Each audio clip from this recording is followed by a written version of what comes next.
Bismillahirrahmanirrahim. Assalamualaikum warahmatullahi wabarakatuh. Waalaikumsalam warahmatullahi wabarakatuh. Di video kali ini kita berdua mau sharing ke kalian mengenai diskusi Diskusi keuangan keuangan sebelum sebelum menikah. menikah. Tapi sebelum itu jangan lupa kalian subscribe, like, dan share channel ini supaya makin berkembang dan bisa terus menghasilkan video-video yang bermanfaat untuk kalian. Banyak yang bilang diskusi masalah keuangan itu merupakan sesuatu yang sensitif.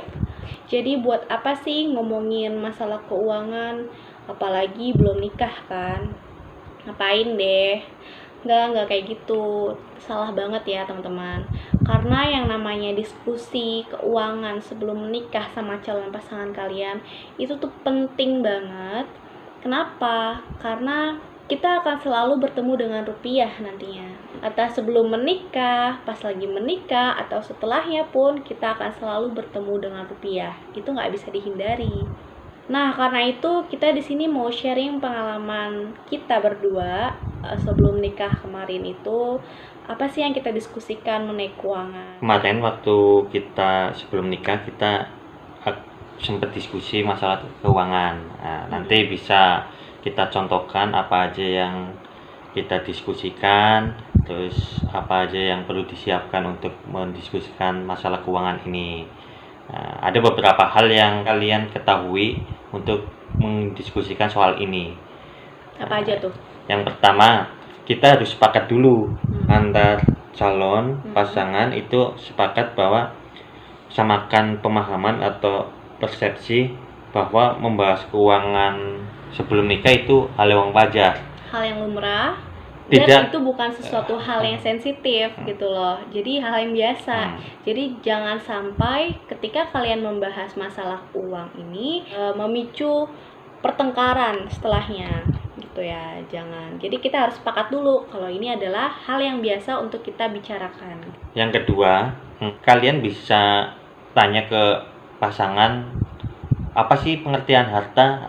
Ya, definisi harta dari masing-masing kalian. Kalian dari definisi itu nanti kalian akan tahu sudut pandang dari calon pasangan itu seperti apa. Iya. Dan setiap orang pasti punya jawaban masing-masing. Contohnya ada yang bisa harta itu bentuknya rumah, mobil, uang, dan lain-lain. Properti ya tadi. Iya, ada juga yang harta untuk sarana saja untuk beribadah. Terus ada juga yang beranggapan harta yang paling berharga adalah keluarga. Jadi keluarga harta juga yang paling berharga adalah keluarga. Terus yang ketiga, kedua pasangan itu harus saling jujur dan terbuka. Apa sih yang dimaksud jujur dan saling terbuka? Di sini saya contohkan kita ya. Kita dulu karena Jaro belum kerja, saya udah bekerja. Jadi tuh waktu kita menikah kemarin situasinya abang udah kerja dan aku masih jadi mahasiswi, belum ada penghasilan dong, masih 0 rupiah. Jadi kita harus jujur, mulai dari pendapatan kita, terus apakah kita punya utang, ataukah kita punya piutang, ataukah masih kita punya tanggungan untuk keluarga. Itu harus terbuka pada calon pasangan. Jadi kalau misalkan gajinya sekian, ya udah sekian sebutnya, jangan pakai kurang lebih sekian gitu.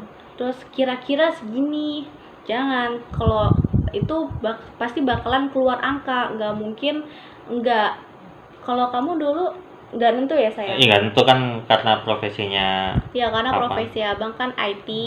Ada freelance juga, jadi setiap bulan itu nggak menentu kayak gitu. Tapi bisa upaya ini 3 bulan ke depan rata-rata berapa itu bisa diestimasikan. Punya utang atau enggak itu penting banget ya. Jangan sampai kita nggak tahu kalau calon pasangan kita itu ternyata punya utang nih. Entah utang ke bank, utang ke teman, utang ke apa. Karena utang itu ngeri banget ya. Jangan sampai kita sebelum menikah nggak tahu calon kita punya utang ke siapa dan berapa nominalnya itu. Jangan sampai. Terus piutang juga perlu. Piutang juga perlu kita ketahui kalau memang punya ya.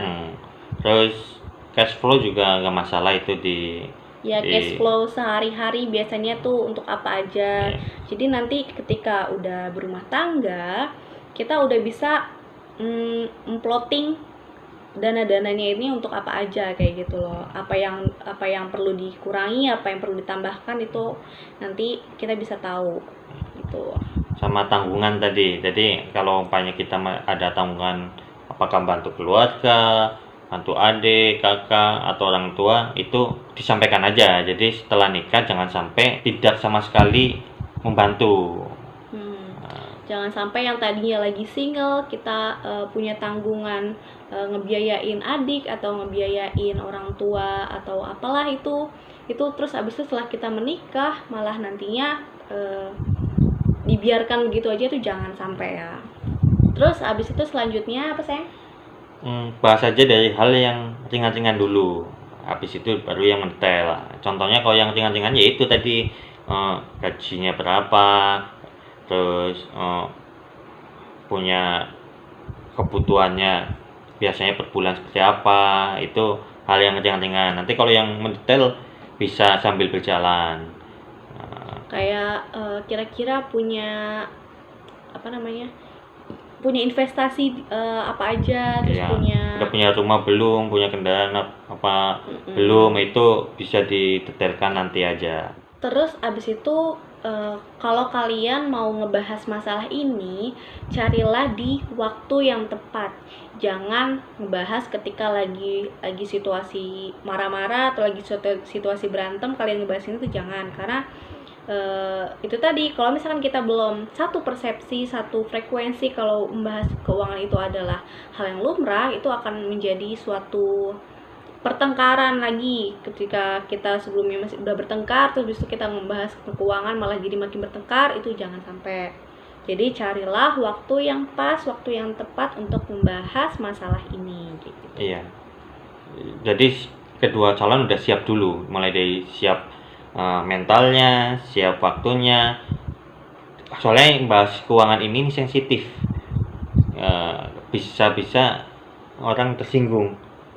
Makanya harus cari waktu yang pas, terus keduanya harus sama-sama siap. Kalau dari salah satu ada yang nggak siap, itu akan jadi masalah juga. Yang paling penting sih harus jujur ya. Kalau misalkan calon kalian bilang aku punyanya 10 juta padahal aslinya hanya 5 juta misal kayak gitu, itu nggak boleh kayak gitu. Kita berbohong dari awal, itu kedepannya akan nggak baik untuk kesehatan dalam rumah tangga kalian. Iya, jadi kalian jangan malu. Jadi umpamanya ini jujur aja, kau pendapatnya sekian, gak usah malu. Jangan sampai nanti saya takut dibilang miskin, atau enggak kalau besar dianggap sombong. Itu jangan seperti itu, jujur aja, nanti biar ekspektasi calon ini pasangan tidak terlalu tinggi kalau udah tahu apa adanya kita. Selanjutnya, setelah kita nikah, itu perlu juga didiskusikan mau tinggal di mana. Apakah nanti akan kontrak, atau mau tinggal sama orang tua dulu, atau kalau punya rezeki bisa beli rumah, atau kalau udah punya rumah bisa ditempatin. Nah, itu harus didiskusikan dulu sebelum nikah, biar nanti kedepannya sama-sama enak.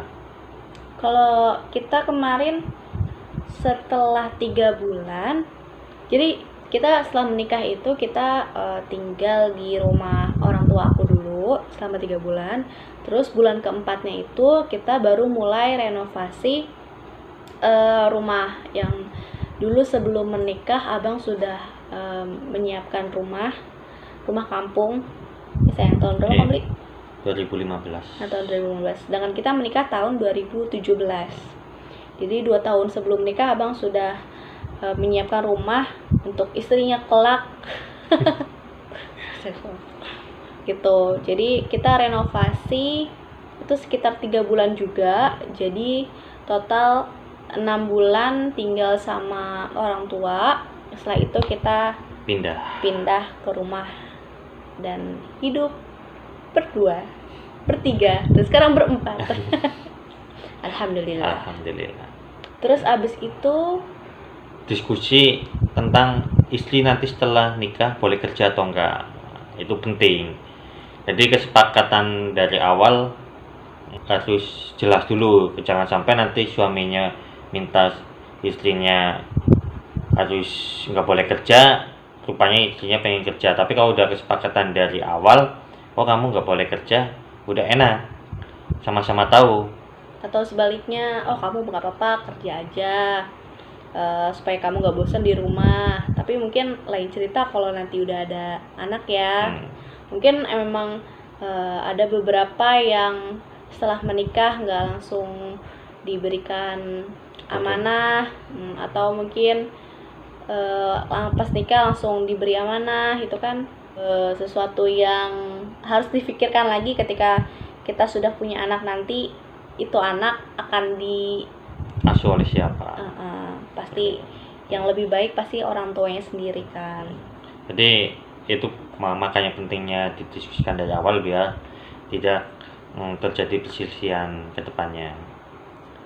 Ya, jadi intinya membahas masalah keuangan sebelum menikah itu merupakan poin yang sangat penting dalam rumah tangga. Karena kenapa? Karena banyak sekali kasus perceraian itu akibat masalah keuangan, ya sayang. Iya. Jadi kalau misalkan kita sudah membahas ini sebelum menikah, insya Allah kita merupakan salah satu yang meminimalisir masalah perceraian gitu. Iya. Oke, sekian video dari kita, semoga bermanfaat. Kalau misalkan memang kalian yang lagi nonton ini kayak pas banget nih, emang lagi pengen dibahas tapi gimana ya mulainya, kalian kasih link video kita ini ke calon kalian, atau bisa kalian pas lagi bareng nih, tonton nih kayak gitu nih, bagus nih kayak gitu ya. See you di next video. Wassalamualaikum warahmatullahi wabarakatuh. Jangan lupa like, subscribe, dan share ke sosmed kalian. Thank you.